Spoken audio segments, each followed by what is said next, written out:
नमस्कार, इसका India TV में आप सभी का स्वागत है और मैं हूँ आपके साथ भारती लोधी। आइए बढ़ते हैं खबरों की ओर।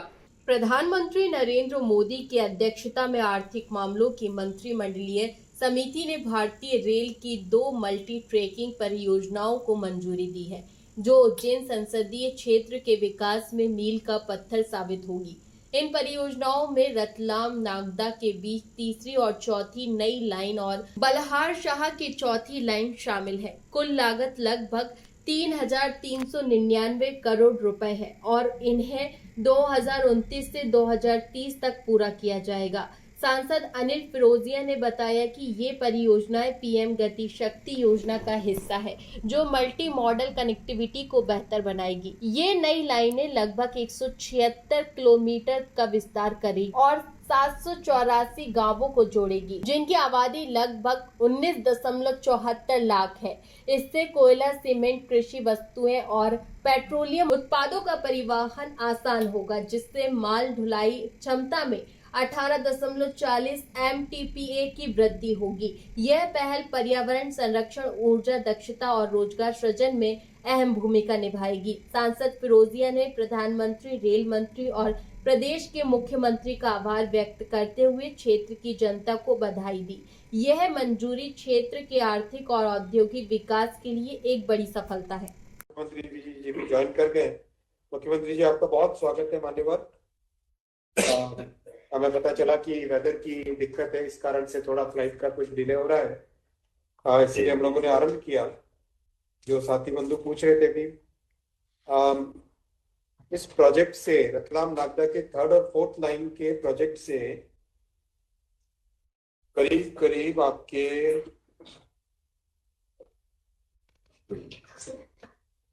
38 करोड़ किलोग्राम कार्बन डाइऑक्साइड बचेगी। अगर हम 38 करोड़ किलोग्राम कार्बन डाइऑक्साइड बचाने के लिए पेड़ लगाते अगर इतना ही 38 करोड़ किलो कार्बन डाइऑक्साइड को बचाने के लिए अगर पेड़ लगाते तो अपने को लगाने पड़ते 1.5 करोड़ पेड़, यानी 1.5 करोड़ पेड़ के बराबर का ये प्रोजेक्ट है।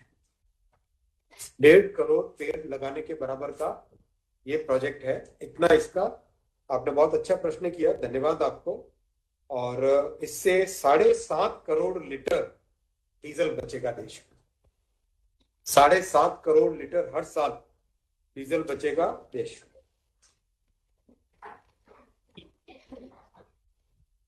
माननीय मुख्यमंत्री जी, आपके आने से पहले सबको बताया, एक तो प्रोजेक्ट है ही है, साथ ही साथ 3 नई ट्रेन सर्विस चालू कर रहे हैं।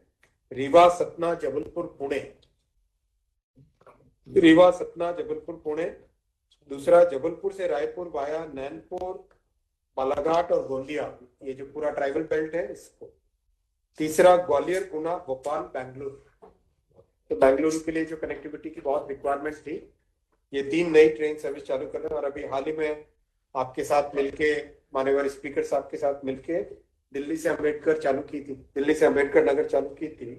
तो बहुत अच्छा रेलवे का कनेक्टिविटी बढ़ेगा। आप 2 शब्द कहें, फिर क्लोज करना पड़ेगा 4 बजे।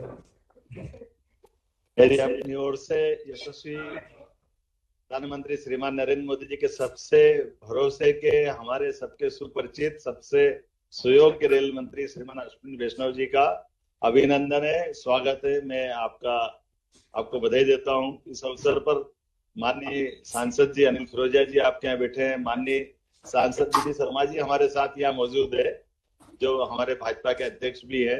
इस अवसर पर प्रभारी मंत्री माननीय एदल सिंह कंसाना जी, हमारे पूर्व मंत्री वर्तमान विधायक श्रीमान विजेंद्र सिंह जी, और सामने बाल योगी उमेश नाथ जी महाराज भी दिखाई दे रहे हैं, माननीय मंत्री चेतन कश्यप जी, और सारे के सारे हमारे माननीय वरिष्ठ माननीय सांसद, विधायक, मंत्रीगण। मेरी अपनी ओर से इस पूरी रेल परियोजना के लिए वाकई ये हमारे लिए स्वर्णिम काल चल रहा है, जब हम अपने एक नए दौर में पहुंच रहे हैं। मैं जब आपका ये समाचार देख रहा था कि 3 और 4 लाइन की हमारी नागदा और रतलाम की कनेक्टिविटी बढ़ेगी, निश्चित रूप से ये हमारे क्षेत्र के लिए न केवल रेल की सुविधा है, बल्कि विकास का एक नया दौर चालू हो रहा है। और वैसे भी आपने इंदौर मनमाड़ की 18,500 करोड़ की इतनी बड़ी सौगात दी है। मैं आपका हृदय से आभार भी मानता हूँ, अभिनंदन भी करता हूँ। और जिस प्रकार से अभी हमारे लिए आपने 3 रेल की अभी बताया, रीवा, सतना, जबलपुर, दूसरी ग्वालियर वाली ट्रेन, एक और ट्रेन, ये वाकई में दौर ऐसा चल रहा है कि मध्य में होने के कारण से माननीय रेल मंत्री जी के ध्यान में भी है और माननीय प्रधानमंत्री जी का भी जैसे भावना है कि ट्रांसपोर्टेशन को लेकर के रेल से सस्ता कोई साधन नहीं है। ऐसे में विकास की धुरी अगर कहीं है तो रेल से ही हमारे लिए बड़े पैमाने पर हमारे सारे परिवहन की और यात्री सुविधाओं के गंतव्य जाने आने की बड़ी सौगात मिलती है। मैं मान के चलता हूँ कि इन सौगातों के लिए आपका आभार भी मान रहा हूँ। और ये बात सही है कि मैं मौसम के कारण से एक कार्य तो हमारा कैंसिल हुआ, दूसरा पन्ना में आकर के जुगल किशोर भगवान के दरबार से आपको मैं प्रणाम कर रहा हूँ। अभी एक कार्यक्रम में जाना है, लेकिन माननीय वीडी शर्मा जी भी यहाँ मौजूद है। हमारे लिए खजुराहो के लिए रेल की संभावना भी आगे जाकर के आपसे खजुराहो बजा रहे हैं। लेकिन अभी जो दिया उसका भी धन्यवाद देते हैं। ने कह दिया खजुराहो बनारस वंदे भारत। बीडी भाई साहब का काम भी आगे बढ़ रहा है। बीडी भाई साहब आपका काम लेकिन एक छोटा सा निवेदन है कि सिमस के छोटे छोटे बाईपास हमारी बनना बाकी है। माननीय सांसद जी आपके यहाँ होंगे, जैसे नागदा से अभी दिल्ली मुंबई कॉरिडोर, जिस तरह से जो आपका दिल्ली मुंबई का ट्रैक है जिसमें 3 और 4 लाइन का रहेगा, ये सीधा ट्रैक तो मिलेगा, लेकिन सीधा अगर दिल्ली से उज्जैन जाना तो आधे घंटे पौन घंटे जब तक इंजन पावर बदलेगा नहीं तब तक गाड़ी वहां खड़ी रहेगी। इस पे काम हो गया, इसी प्रकार से उस पे काम हो गया हमारे में। बाकी आपको सब जानकारी है, मैं आपको बधाई देना चाहता हूँ, आपको सब ध्यान में है।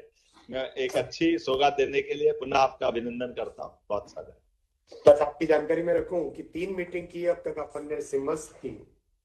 उज्जैन में जो महाकुंभ में होना है उसके लिए 3 मीटिंग अभी तक टेक्निकल लेवल पे की है।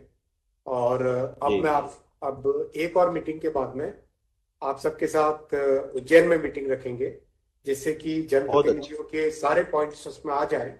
तो जैसे आपने महाकुंभ में 2.5 साल पहले काम चालू किया था, महाकुंभ में जिस तरह से प्रयागराज में काम 2.5 साल पहले काम चालू किया था, वैसे ही इसमें भी करेंगे, जिससे कि अपने को बहुत अच्छी जन सुविधाएं मिले।